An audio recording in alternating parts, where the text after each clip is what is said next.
In today's video, I'll be unboxing some books I just got back from CGC that are even older than me.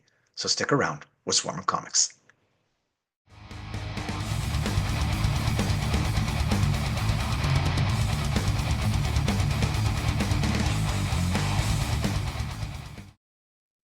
Hello and welcome to Swarm of Comics. I'm Randy, your handsome and humble host. And today I will be joined by my co-host, the Submariner, and we will be unboxing about 15 or so books, vintage books, just back.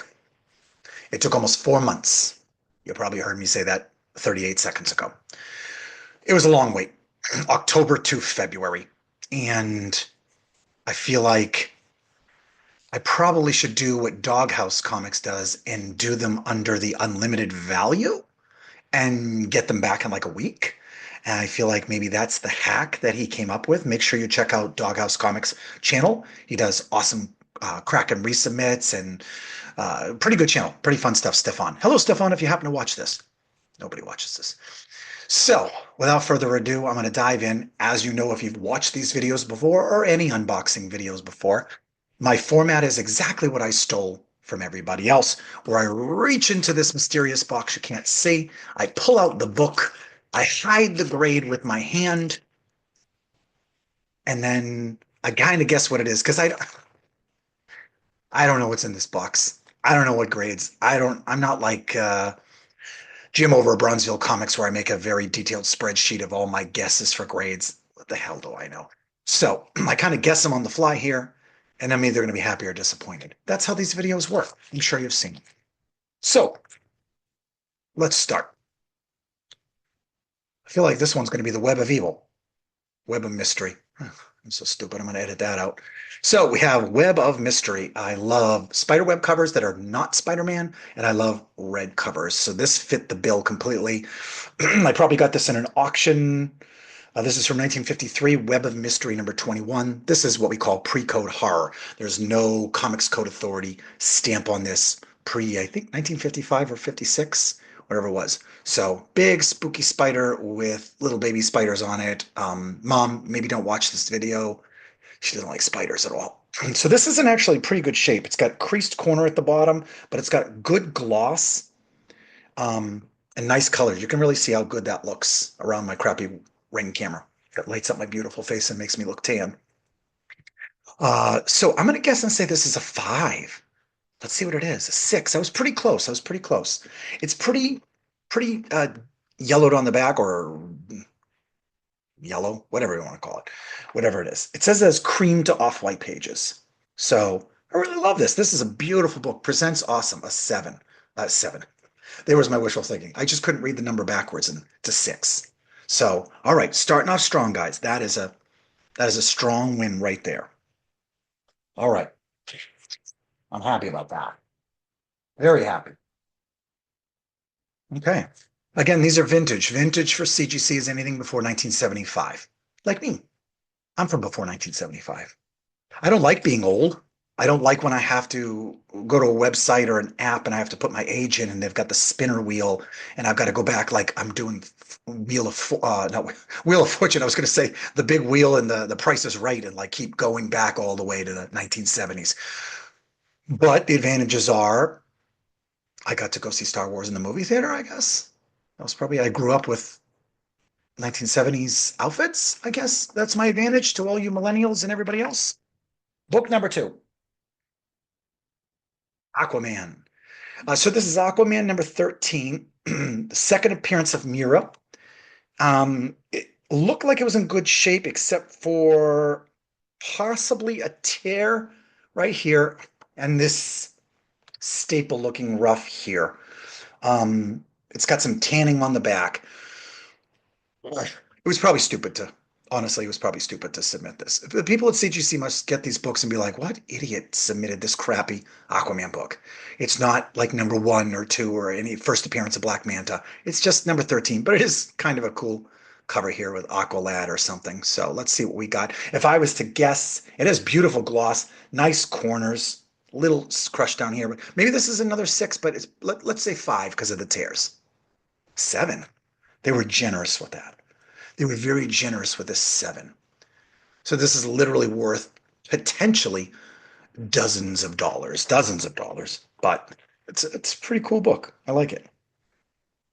Orange, very orange. Okay, next book. Come on down on The Price is Right. No, don't do that. Don't do This Price is Right. I mean, what do we got? Amazing Spider-Man. This is issue 135, second appearance of the Punisher, Origin of the Tarantula. So what I'm going to tell you is this book is in beautiful condition. Beautiful, beautiful, beautiful condition. What the problem is, it has ink all over it. Let's see if you can see right here. And on the back, it has it all along the bottom, right there. I don't know why I've turned this way. And it has ink across the top. And now that comes from the printer. In theory, when the comic was printed, they shouldn't ding me for this. You never know what they're going to do. Beautiful, awesome, cool cover. Yeah, you can see that ink. But otherwise, this is so sharp. Very cool Punisher right here. Second Punisher, 135. Boy, I would say this is a 7 unless they really ding me for that ink. But again, if it's a printer defect, they shouldn't affect me. What did it get? 8.5. Okay, so they didn't ding me. So an 8.5 in this. Okay. John Romita cover. Love John Romita. Larry, blip, blip, blip. Okay. Don't know what that's worth, but this is definitely right out of my collection of books that I've had. Probably had this for 30 or 40 years or something like that. So I'm glad that came out as an 8.5 and they didn't penalize me. Awesome book. Or look that up. I don't know what that's worth. An 8.5. I don't know. Who knows? Hopefully, hopefully it's worth as much as I paid to have it graded. Next book on the list. And by the way, do you love the Submariner? Very cool. Old Schomburg. I think that must be an Alex Schomburg cover from one of the books. I'll throw up a link to this. I don't know whether it's on TeePublic or Redbubble, but it'll be up there. So check out this shirt, but I figured this was fitting for a vintage submission. Go back to Submariner. All right. And if you watch some of my old videos, you see that I bought a Submariner number 16 from 1945. It was still wartime, so it has a war cover on it. Alex Schomburg. It came in a little lower than it probably should have, but it's still an awesome book. So I love this old subby stuff. All right. So this is Batman. This is Batman 199, 199, 199. I think it's in pretty good shape. It's got a pretty rough corner up here. Probably can't see it, but it's a good rough corner. I bought this probably when I was in my teens. I couldn't afford Batman 200 or anything significant, but they happened to just have this 199 and it was this goofy one. And I've had this for 40 years, most likely. It could be 35 years. And this was kind of, again, I wasn't a DC guy, but it was a Silver Age Batman. What year was it? 68. Yeah, it was still Silver Age. A Silver Age Batman that I could afford. And honestly, I probably still have the bag that it came in. I probably paid $2 for it. So it was in good enough. Oh boy. Ugh, staining on both the corners and the back. How do you not see this stuff until it gets graded? Maybe they did it. That's going to absolutely murder the grade on this. 5.5. Ugh. That sucks. Because otherwise it's in really good shape. So I'll show you. Staining, water, moisture damage, whatever you want to call it. Although, how awesome is this Get Smart model kit? I'm not really sure why Agent 86 is advertising a car racing model. Maybe this should have been Steve McQueen, but here we are at a 5.5. Probably worthless, but a cool Batman, I guess. Little disappointing, but that is on me. Next book. Next book. Next book. Probably should have split this up into 2 videos. Too late. Or is it not too late? Oh, maybe it's not too late. Maybe I'll end it soon. Amazing Spider-Man from my personal collection, issue number 48. Spine's a little rough all the way up and down. Nothing really Oh, it's the new guy as the Vulture. It's not the original Vulture, Adrian Toomes or whatever. So uh, let's get this as a 5.5. Five. It's okay. It's fine. It's in pretty good shape. Spine is a little rough. Oh, I guess it has a big crease across the bottom here. You can kind of see it.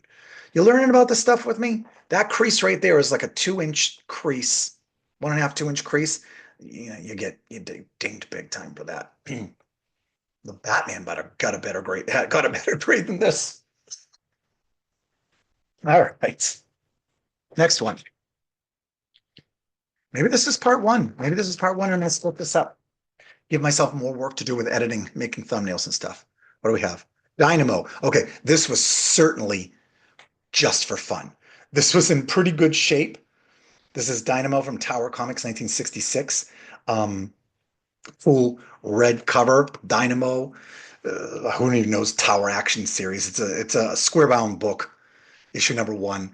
I have no idea what it's going to come in. It's definitely probably not worth case cost, but I got this in a collection. I got this in some guy was selling a stack of these kind of generic-y books from the 1960s. Charlton books, Tower Comics books, a bunch of them, and I picked it up and I just liked this one. So 7.0, that's cool. Probably needed to be a 9.0 or a 9.8, 9.8 to be worth anything. So, but I like it.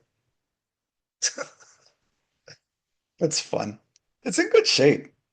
It's in good shape. 6.0, 7.0. I don't even know what I'm saying anymore, guys. All right, how many books do we have here? Oh, I see. I peeked in and I see a purple book. I don't know why there would be a purple book in here. A purple book means a restoration. Which of my books was restored? So, as you might know from the hobby or from my videos or other videos, the purple label is the purple label of death. It means somebody at some point has tried to glue the spine together or fix something or color on the cover. Let's say in the red cover, it was a scratch on it or was wearing off. Somebody might take a marker and put it on there. And typically that kills the value of your book, unless it's like an amazing golden age book or silver age key book. And people still will buy them because like first appearance of Mr. Freeze, I can't Mr. Zero, whatever they called him at first. I can't afford that, but maybe if I got a restored 2.0, I could afford it. So some people do like those. None of my books should have been restored books, and none of them are the first appearance of Mr. Freeze. So let's see what this is. A weird science fantasy. Restoration includes piece reattached to cover. Oh, I see. Maybe up in the corner. And it got a 5.0. So this means cool book, awesome cover, worthless. So it looks like up here somebody added that on. Now they probably just glued it on, whatever they did. But I bought this at Boston Comic Con at least 10 years ago. It could have been 12 or 13 years ago. So there's nobody for me to complain to. The guy probably didn't know it was restored. And I find that a bummer because it's not like a professional restoration. Somebody just stuck the piece back on. They weren't trying to deceive anybody, but a 5.0 in this weird science that's not at all interesting is kind of a bummer. But yay. All right. Couple of bummers here. Couple of bummer. Purple label of death. So what I'll do with that is in my thumbnail, I'll say purple label of death. And then people want to watch it because they want to see me disappointed and cry about my grades and everything like that. So, all right. What are we going to do here? Let's take a break. Let's take a break and we'll split this up into two videos. We're making this decision on the fly here. Feel like we got to keep the videos a little bit shorter, keep people's interested, keep the content coming. So thank you. Thank, excuse me. Thank you for joining me for part one of this vintage CGC unboxing. Stay tuned for the second episode. We'll be right back.